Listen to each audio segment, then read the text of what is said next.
Hello everyone, welcome back to the Final Points YouTube channel and welcome to our weekly Monday show 5 Online where we go talk about the 5 biggest stories in the NFL. This week I'm joined by NFL experts Brian Coyle and Andrew Park. So our first topic is there are a couple of 3-0 teams in the NFL right now, including the Chicago Bears, the Kansas City Chiefs, the Miami Dolphins, the New England Patriots, and others. So Brian, which one of these are for real? Well, I mean, you can never count out the New England Patriots because they've played, by New England standards, terribly the first 3 weeks and are 3-0.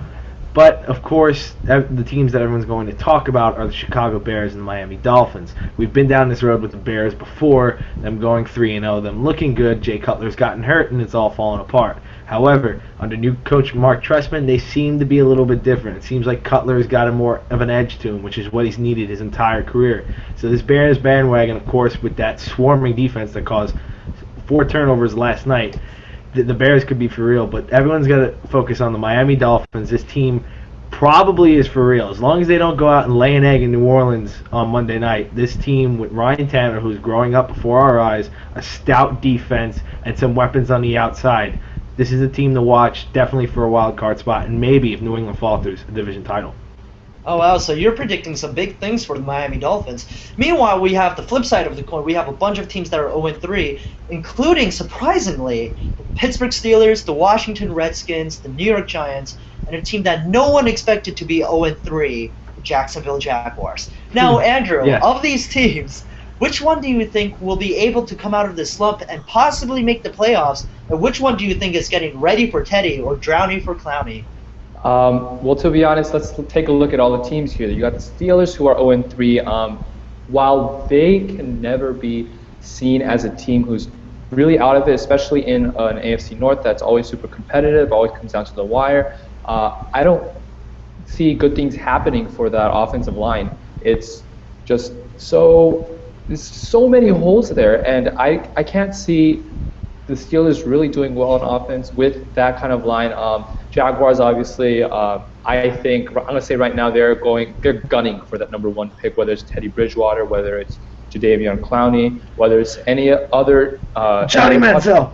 Oh, yeah, Johnny Manziel. Johnny football! So, however, I want to take a look, especially at the NFC East teams. 2 teams in the NFC East are 0-3, and I'm going to be picking the Washington Redskins that have the best chance to make it out alive.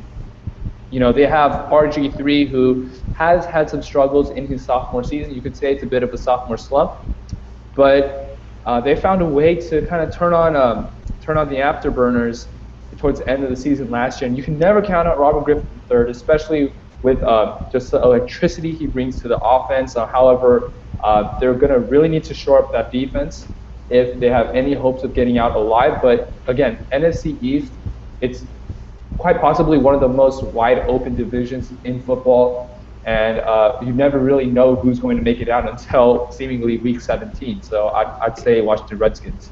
Right. Well, we have the Dallas Cowboys leading at 2-1, the Philadelphia's in second at 1-2, and the Giants and the Washington Redskins, of course, at the bottom at 0-3. Now, Brian, ESPN has been reporting that Aldon Smith will be taking an indefinite leave of absence. What does this mean to the San Francisco 49ers defense? I mean, Aldon Smith is the 49ers' best defensive player. I mean, some will argue Justin Smith, but Aldon Smith's the guy, 19.5 sacks. You can't argue with that.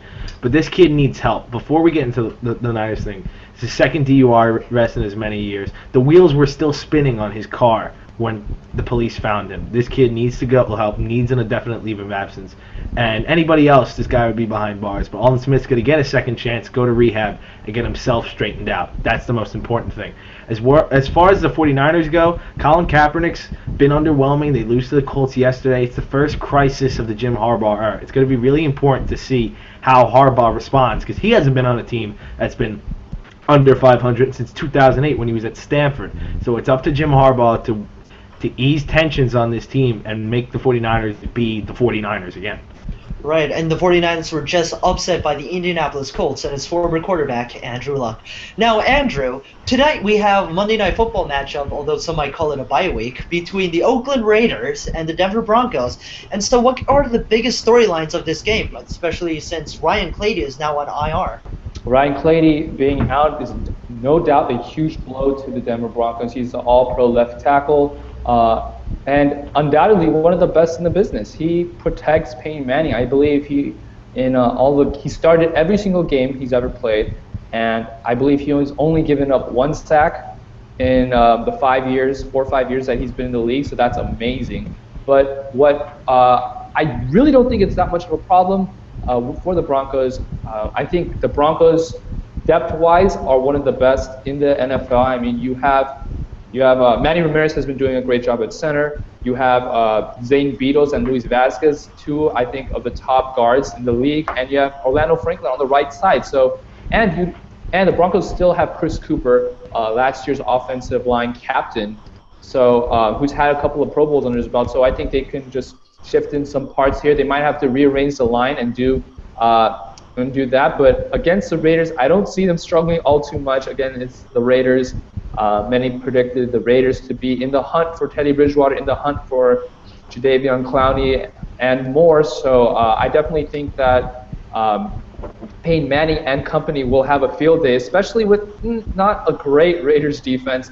Also, I would expect Darren McFadden, Oakland Raiders running back, not to have much of an impact either, as Denver has the league's top rushing defense. They only allow just about 2 yards per carry, so they're going to be shutting that out, and just expect Pryor to try to air one out. But however, I think it is important to say that Terrell Pryor is, I do think he is competent. I don't know how he will do, especially with the return of Champ Bailey to the Denver secondary. So he's going to have his work cut out for him. I definitely don't see the Broncos losing this one. After tonight, they should be 3-0 along with the Kansas City Chiefs in that AFC West.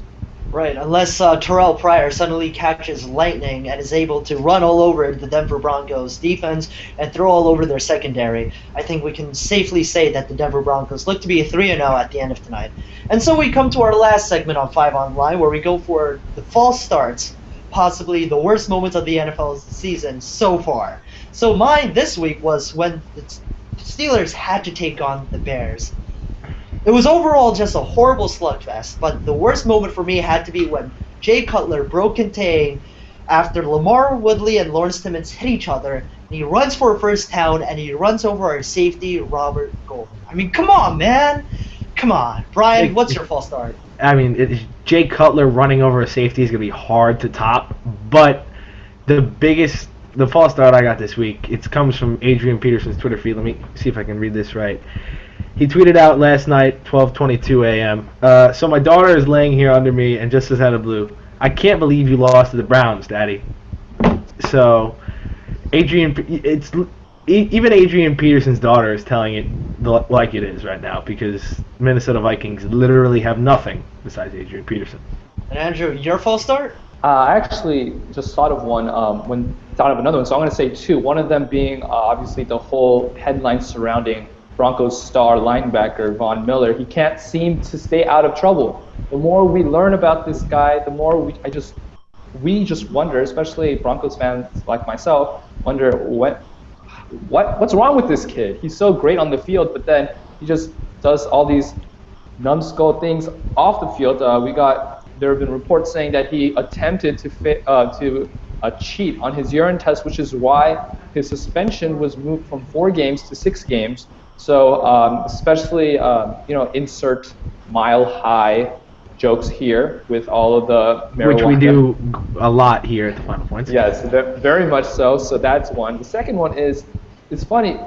Earlier this week, the Colts traded for Browns running back Trent Richardson, and all fans thought that the Browns were trying to tank. And guess what happened on Sunday? They won. So it looks like their Browns are so bad that they're bad at tanking a season as well. So we'll see where that goes from there. Just another chapter in the factory of sadness. Yeah. It's a sad day when you can't even succeed at losing. You lose at losing, just the Cleveland Browns way. That should be their logo. Anyway, that's the conclusion of our 5 on the Line segment this week. I'm David Cho. That was Brian Coyle and Andrew Park. You can check out our Twitter feeds. They were down below thanks to this little toolbar right here. If you want to follow us on Tumblr, Facebook, Twitter, all the links are down below in the doobly-doo. And until next time, stay tuned.